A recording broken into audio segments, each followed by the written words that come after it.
I'm sure any curly girl has heard that professional conversation of your hair is not professional or, you need to tame it, you need to calm it down. Clients tell us all the time their bosses might ask them to put their hair in a clip or something. And it's unfortunate that we think that hair has to deal with how professional and how good you can do your job, but it is a reality that people face. My name is Wafea Abdallah, owner of Curly Oasis Inc., a curl-centric salon and education platform in Rockville, Maryland. Since opening the salon in 2005, we've seen how teaching people to care for their curls is a step into a much deeper journey of self-acceptance and empowerment. This show explores some of those different journeys and the lessons that we've learned along the way in hair care and in life. Today, we are talking to Sydnei Cave, a junior stylist here at Oasis and our youngest curl specialist. We dig into some generational differences around the thought of natural hair and changing social consciousness. This is the Curl Code. Sydnei, welcome. Hi, how are you? Thank you so much for giving us your time today. Appreciate you being here. Thank you for having me. I'm excited for this. I have a question for you. Sure. How'd you come up with the name, the Curl Code? Well, one evening we were sitting around as a family and I was thinking something along the lines of authentic curls authentic. I really couldn't come up with it. And so I was asking my husband and sons, hey guys, we're thinking of launching this podcast. And here's some names I was thinking. And Adam, our oldest son, said, why don't you just call it the Curl Code? And I think it's based off, is there like a girl code or something? There's definitely like code podcast for sure. Yeah. Yes. Or some other cartoon. I don't really know what he was referring to. And I thought the Curl Code, that's it. And I remember in the past, even working with Lorraine when we were teaching in the world, and she would mention something about the Fibonacci sequence or the Fibonacci code. And I thought, wow, this is it, the Curl Code. Nice. So it's thanks to Adam. Oh, I love that. So let's start by sharing what brought you to the salon. How did you come to be on the team? Yeah, so it's pretty funny because I never thought of myself as being a hairstylist for like majority of my life. As a kid, I might have like done doll heads and wigs and tried to like have fun with hair, but I never saw it as like a job for myself, right? And then during the pandemic, I was just kind of in between things, figuring out what I really wanted to do in the world and where I was going. And I found you guys on Indeed. And I think the biggest thing for me that really caught my attention was the culture here. When I went on Instagram, I saw a lot of spirituality, holistic living, just a really team environment. And that really drew my attention to what I do now. And then being curly, right? Like curly hair was always such a hard topic, just like natural hair and figuring out how to wear your hair, but really seeing it in a light of like Oasis and seeing people really appreciate and celebrate their natural hair kind of drew me in. So you said a hard topic. Yeah, let's dig into that. Definitely. What does that mean exactly? I mean, growing up, especially being, a woman of color, like a Black woman, people see curly natural hair and they think, it's nappy, it's kinky, it's untamed, you look a mess. I mean, like my sister and I, we always remember as a kid, if we just like didn't even have like completely silk straight, sleek hair, my grandma would be like, oh, you need to brush your hair, right? And it's just like normal little hair frizzies that would be showing, but it was untamed, right? So it was never a fun conversation because it always ended up with someone being offended, someone's feelings getting hurt. So that definitely made it hard. Wow. Yeah. How old is your grandmother? I'm just curious. Oh, she would be now 75. And then my other grandma, who would also say the same things, is some like some late 60s. Yeah. Wow. That was their experience with natural hair. I mean, yeah, definitely a generational thing. And it's kind of funny because one of my grandmothers actually wore her hair natural. I mean, her nickname was Curly because her hair was curly. But it was definitely a generational thing. And even seeing how it shifted between my mom and like our dynamic, and then like even my sister having to come to, understanding. I think it's still a really big, concept out here. Big change that needs to happen, a shift for sure. Yes, 100%. So tell me about your curl story. Like, what did you do when you were younger, and how did you come to embrace your natural hair? Yeah. So I got relaxers, for years. I think I started when I was like maybe 3, maybe 4, if I'm being generous. And I had relaxers up until I was about 15. So that's, almost 10 years of chemical, right? Sodium Chemical. hydroxide Yeah. relaxers. Wow. Yeah. Like, straight chemical and get it straight chemical. Sorry. um, and that continued till I was about 15. And then once I started, growing into myself, it's just as a young adult, and I would like braid my hair at night to make it look curly. I would do that so much that at one point I was like, why am I even, getting relaxers at this point? And obviously, I don't think a parent would tell you no. I mean, relaxers, they cost money, of course, right? And if you want to start to go natural, it's like a journey. And they're like, you got it. So I tried it and I, stopped getting relaxers. That was when I was like 15 and I haven't gone back since, which is a huge relief in so many ways. I think about all the toxic things that happen when you get relaxers, but it was also a really big journey because just because I stopped, getting relaxers or going natural doesn't mean I was like fully in my curl. I was still straightening my hair quite frequently. I was still doing a lot of braid outs because my curls just weren't, curling. And it wasn't until I started working at Oasis truly that I got on that curl journey, that process of really understanding my curls, learning to love my curls, seeing the real beauty in my curls. Definitely it's been a journey.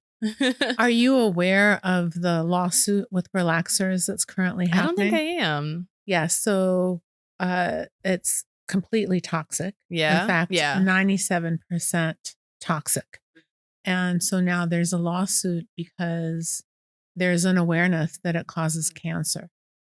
And I'm not sure if you know this, but there are about 45% higher incident rates of cancer in Black women than there are in Caucasian women. Yeah, you mentioned, and that's Yes. because of relaxers, right? Like the chemical services that get done so That's frequently. a huge portion of it. Of course, we could, get into some socioeconomic Yeah, for reasons sure. and, are people living in food deserts? Are they getting the nutrition that they need? Definitely. What other things are happening? But a huge portion of it is when we do look at the ingredients that are used in, hair care and the sodium hydroxide relaxers and, you know, uh, I think some of the glue also Yeah. that is used for, various situations of hairstyling. Definitely. I mean, when you think about hair, you think all the different things we do to manipulate our hair to make it look some kind of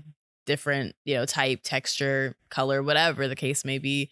99% of it has some kind of strong chemical in it that's just unnecessary for our bodies. And I always tell people, I think they forget that the skin's an organ, it absorbs these things that we're putting on it. And even though we might not see the skin on our scalp so often, it's there and it's taking in all of that. So that Mm, includes things like yeah. the relaxers that I got for, almost 10 years and anything I did to my hair after that. So it And goes deep. indeed, indeed. And, you and I had a conversation when you first worked here. I think you were maybe a week or two in, and you came to the back room where I was folding laundry, and you said, "Well, Thea, so please explain this to me. I'm pro Black everything. I've been very pro Black, since a young age.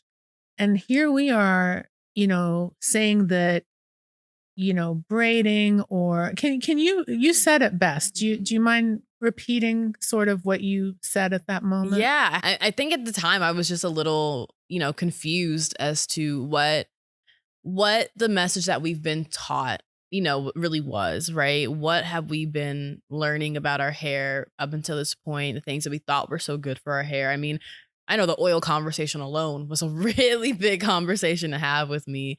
Um, Can you explain about what the oh oil yeah, conversation absolutely. is? I will never ever forget.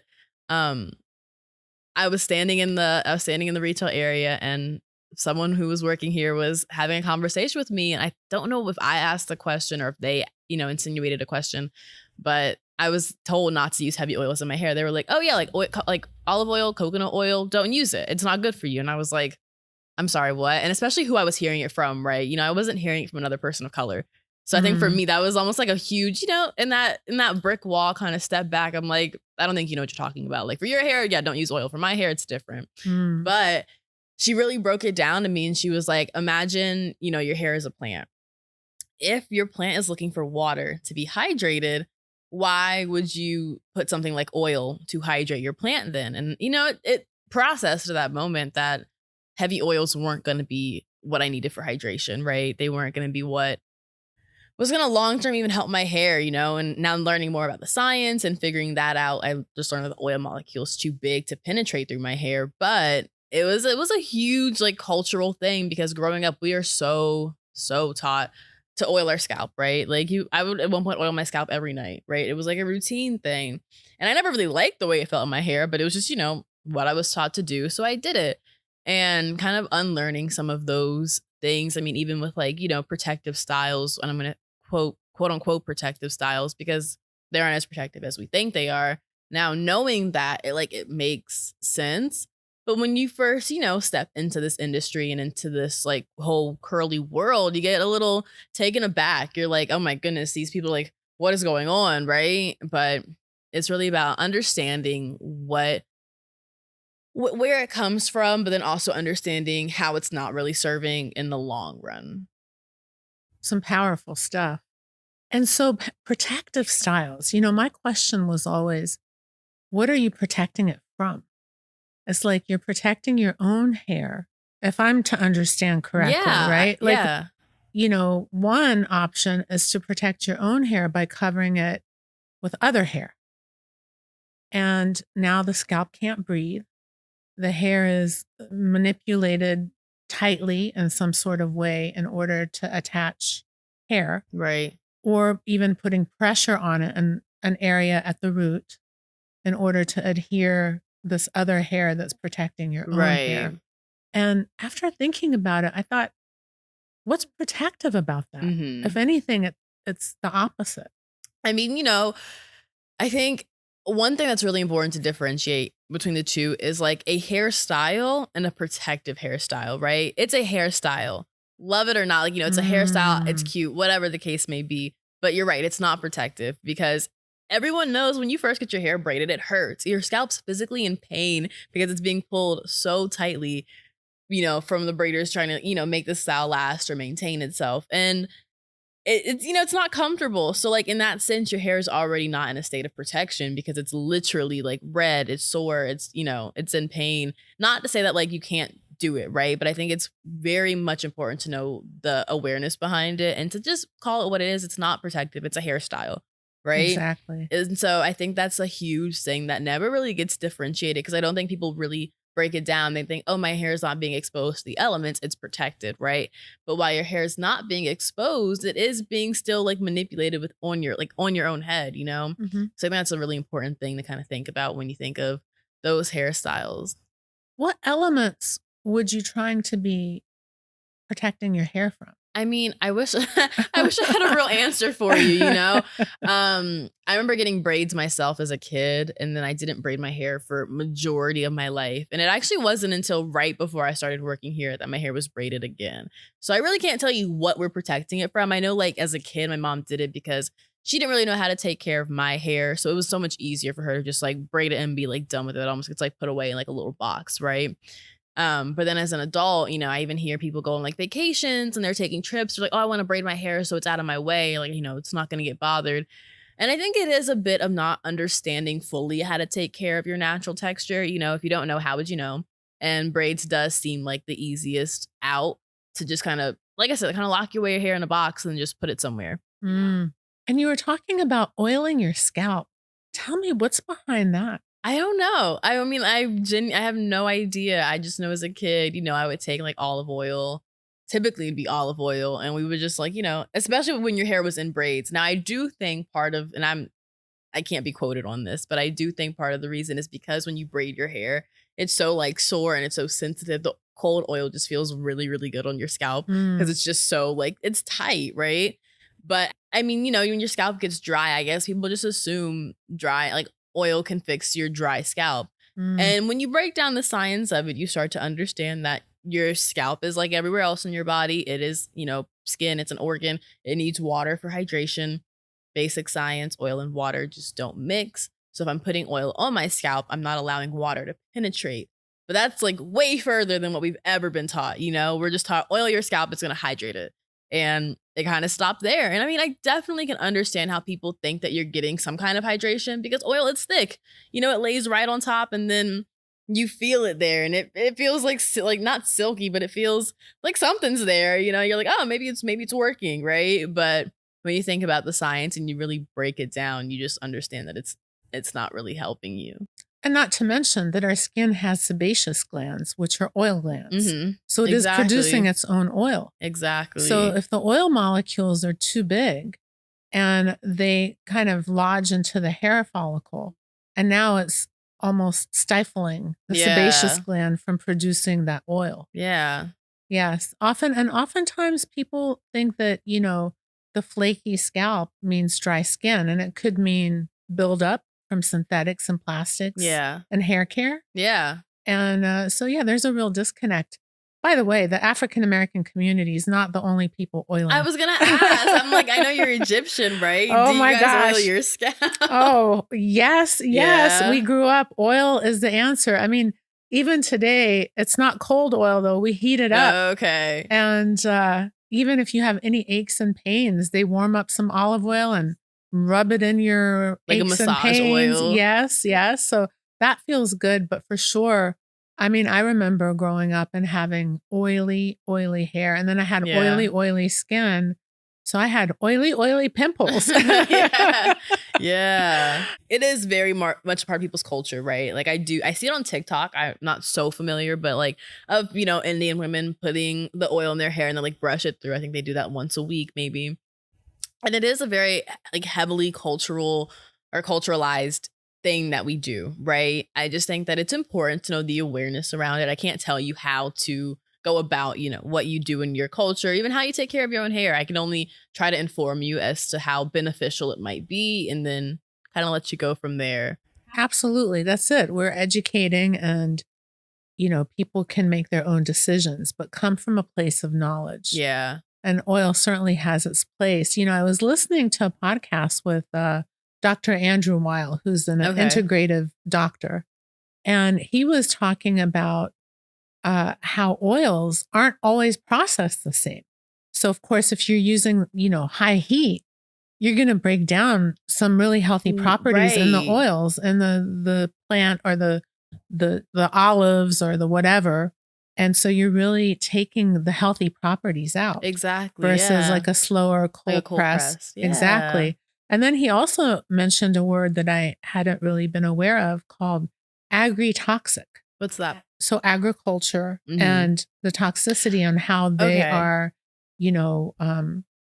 what chemicals are being put on plants for what use to, send critters away or if it's, if it's organic versus not. So there's a lot to consider. Not all oils are even equal. Yeah. No, if you're going to go that route. I mean, absolutely. We even think about essential oils, right? If a client has some kind of thinning going on, you might say, oh, you could use rosemary essential oil. And then you really have to like differentiate between the two because it's like, you can't just go to the store and get rosemary oil, right? That's not going to work for you. You got to make sure it's like, essentially derived and straight from the plant. I think with essential oils, it is, almost like a cold pressing kind of method where they like really extract good companies, right, all of that nutrient out of there instead of using that heat. Just get the molecule going. So it goes deep. And I think a lot of times in hair care, we aren't taught, no one's taught how deep it goes, what the difference is. For the majority, we think oil's oil, right? So. Well, and the other piece is things that are truly processed well and using good ingredients are going to cost more. Right. And that's certainly something we hear a lot here. Well, what can I get in the drugstore that's still good? Well, I don't know of anybody who's really paying attention in the drugstore. Right. There might be. I'm not aware. And you certainly get what you pay for. And what we often say is, good products are going to be more concentrated. Yeah. And your hair is going to be healthier. Yeah, they really do last you. Yeah, in the long run, you're going to need less. Yeah. And your hair is going to look better longer. Definitely. So it's really, you're spending the same. The difference is with the more expensive things, you're spending it at one time, they Mhm. last longer, versus you're, spending in smaller increments more often. Yeah. Well, I think also part of it is, when you find something that's good and it works, you stay pretty consistent with it. I mean, I've been using the same conditioner since I came here, right? But when you're not using things that are so good, you're finding yourself going back and forth a lot between, different products, trying new, solutions, things, trying to find something that's going to be a solution, right? And it just never is. And I remember before I came here, I always had like under my sink at least like a full thing of different products, like a full basket of different products because I just tried different things and I was like, oh, I'm out. So I'll use this again. But it never really worked or like fulfilled that need for hair care.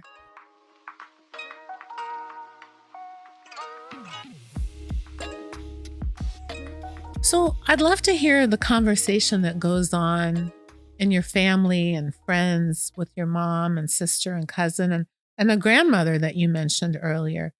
One, does she have the same hair as you? So there's two different answers, definitely, because we have natural hair conversations among my group, like friends, and then we have like among family, right? Amongst family, it's not much of a conversation at all. If I'm being quite real, it's more of everyone does their thing, and you try not to step on anyone's toes, really, because of course there are people who are my elders, and I respect them highly. So I'm not one to push the limits as far as I'm willing to. But definitely when I even first started working here, it was, oh my gosh, Sydney, all that hair on top of your head, right? And even still, if I put my hair up, especially, I'll still hear that point of reference, right? Where it just seems like it's too much, right? And I think a huge, huge part of it really goes, I mean, it goes back, right? It's more than just about me and my hair. It's really about the way that people like black people were expected to show up in society, right? We were already, when we were first brought over here, we were told to be as tamed as possible, right? I mean, they were trying to control us like animals. And so that mentality continued of being tamed. And it's like we have different points in history where we might get out of that tame to get rights, civil rights movement, right? And then we might come back because we have to get jobs and we're trying to get paid equally. So we need to present ourselves as our white counterparts, right? And I think a huge part that people forget is how much it impacts our beauty and our beauty standards in the black community, right? We still have like that tame mentality that like, oh, so like I need to be controlled, or I need to be looked at as my white counterpart. And it's not something that we as black people are like looking in the mirror saying, I need to look like my white coworker because I need to, be equal to them. But it's more of like it's like a mental thing, it's very like systemically put into us to try to match the standard around us because we're too much. I mean, people say it all the time. They're like, they talk about like black women especially and being so like loud, right? That's such like a huge like term that's used for black women. And it's like, are we loud because we don't speak the same as white people, or are we loud because that's just the inflection of our voice and it's not what you're used to, right? Or animated? Could it be Right? Are animated we that we love a good animated? story and Exactly, right? right? And hearing the differences a lot, I think there's so many different aspects of just the way people show up in the world that we're all kind of like domesticated into thinking these things. And I mean, the beauty standard's a huge one of those domestications, just having to present yourself very like neat and presentable, and you can't look a certain way. And I see And not that too loud and not right, too not just like visible. flamboyant, right? Not too visible, right? Let's like go to the background. And I see that a lot Mm. in like the older generation of just having to kind of go to the background, not be so loud. Like why do you want all the attention on you? Why are you being so eccentric, right? And it's like I'm showing up the way I want to. And I think even outside of hair, when it comes to generational differences, I see a lot of that just in the way like the younger generation shows up. I mean, you have like Gen Zs and you have boomers, right? And it's like you couldn't just get the two to coexist together because one was too out there and too much, the other was too conservative and too quiet. And it's like there's always something of someone trying to really control how the other person's showing up. And going back to my grandparents and my family, it's still that same mentality of, just trying to present yourself in a certain manner. I think like especially with my grandma who's in her 60s now, she's very big on business and being, very professional, right? And I mean, I'm sure any curly girl has heard that professional conversation of your hair is not professional, or you need to tame it, you need to calm it down. Clients tell us all the time their bosses might ask them to put their hair in a clip or something. And it's unfortunate that we think that hair has to deal with how professional and how good you can do your job, but it is a reality that people face. And I think it almost comes from a place of fear in a way. We're afraid that if we do step out of the box, we will lose our job, right? Or we do step out of the box, we won't be seen as professional. And so I think it's important for people to start stepping out the box, but like I do respect those who have a hard time, really coming to with that concept. I know like my grandparents, I respect the fact that they don't see the beauty in the curls the way I do. However, I mean, I think all we can do is just educate them and really show them how beautiful it can be.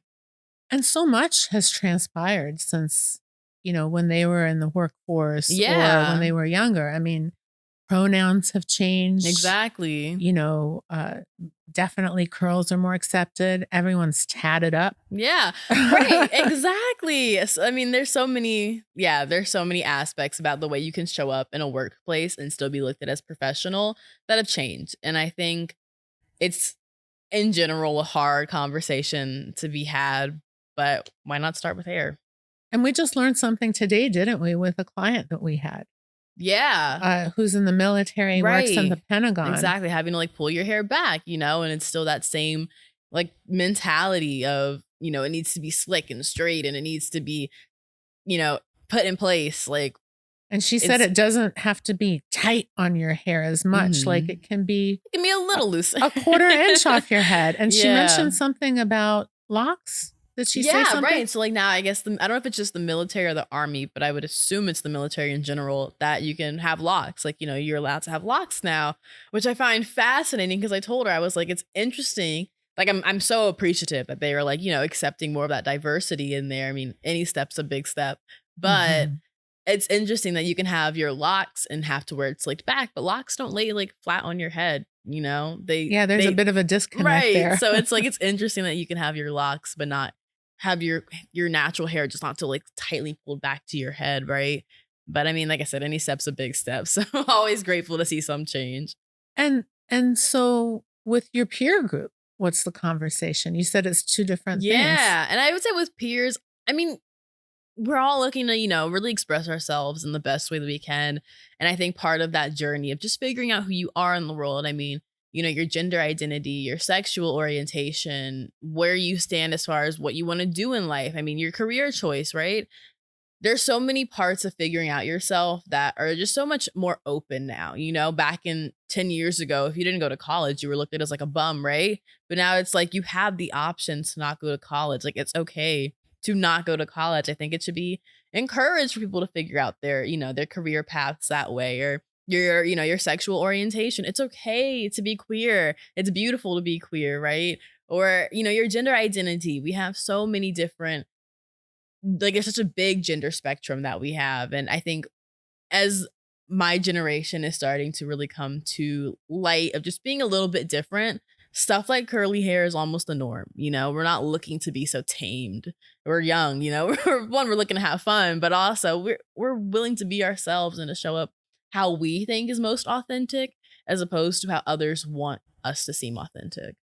Yeah, really true. I mean, there's such evolution in that way. Yeah. I mean, And I'm sure you've seen some of this evolution, just working in the hair industry and going from being in a normal straight salon to like a curly, and then even growing up, I'm sure you saw some of this evolution. oh, for sure in Egypt, because I'm brown skinned. And even though the racism doesn't exist there, there might be a little bit of colorism. Like they think Right. the standard of beauty is fair, and I call it neocolonialism in a way, Yeah. right? It's what lingers after colonialism, that it's what's seen as more beautiful, more attractive. Right. And, growing up, certainly I had family members who said, pull in your lips a little bit. Oh, You know, gee. "Hmm, if you put this makeup on your nose, it's gonna look a little Oh, thinner." wow. Oh, Yeah. yeah, Yeah. for sure, because they wanted me to be attractive to, I don't know, attract a husband, because that's Yeah. what defines women, right? Yeah. Is what man they end up with. So I love that the young people, Wow. it's like, oh, man, you say? I know, like, let's first of all, let's correct this. It's not even a man that we're looking for, but it is that like that idea of just it's a whole shift. Well, and similar to the Black culture, the internalizing of these Mhm. standards, like it's other women in Arab countries that say, "Oh no, don't do that as a woman." And Yeah. same what you're saying to me is it's other, Black people that are Mhm. saying, "No, you don't want to show up that way." Right. So it is subconscious and it is a bit of brainwashing that it's been Yeah, internalized, and that's become our standard of measure. definitely. And yeah, that's really mind-boggling. And, if you read The Four Agreements by Don Miguel Ruiz, it talks about the domestication, right? And how from a very young age we are all domesticated. And when you really break it down, that domestication travels through generations, but it also starts up for each new generation. So, like, before it was we needed to be domesticated and showing up a certain way and like presenting ourselves. Then it was like, oh, domesticate yourself by not being so open with your sexual orientation. Then it's like, oh, domesticate yourself by not being open about your gender identity. And I think we're getting to a point where domestication is very much still prominent. It's a part of the human nature, but I think we are trying to expand our awareness as to how domesticated we can make someone while still being them, like still having them be authentic. And I think it really swings back to curls. I mean, you can't domesticate your curls. You just gotta let them be themselves. Gotta let them be authentic.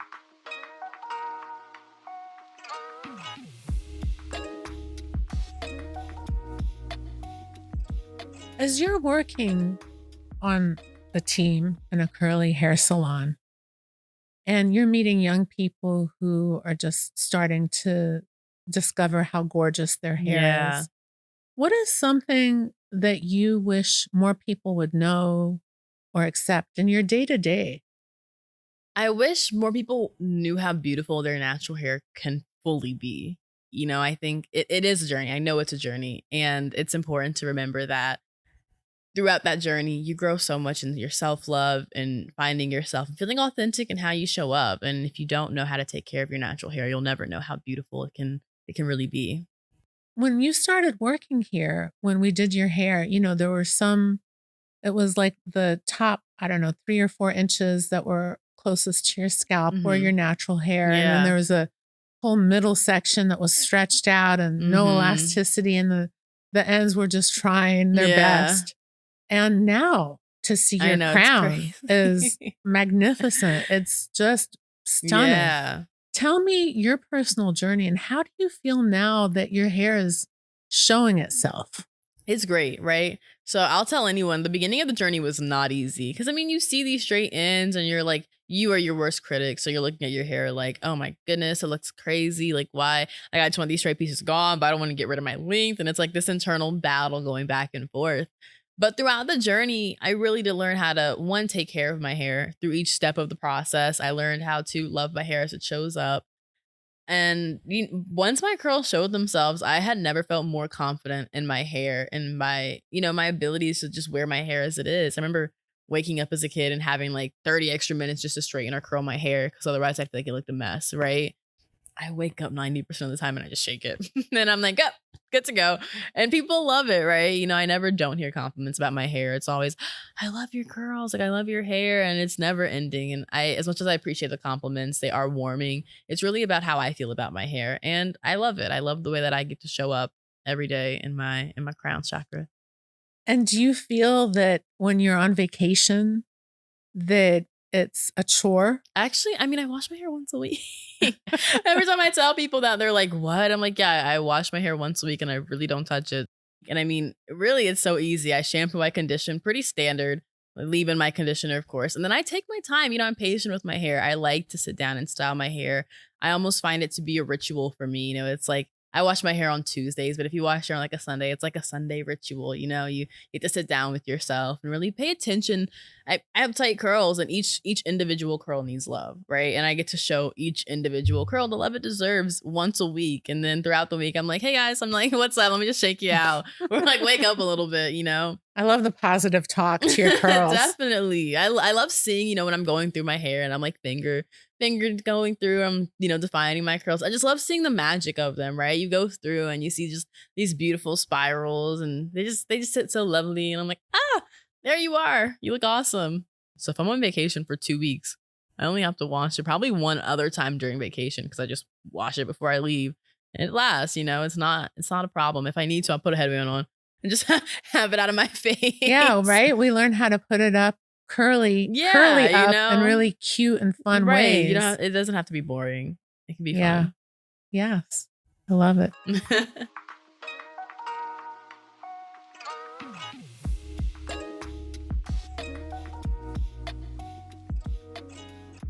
The salon model that we have here is a little different than your Mhm. traditional salon model. It's a team-based structure.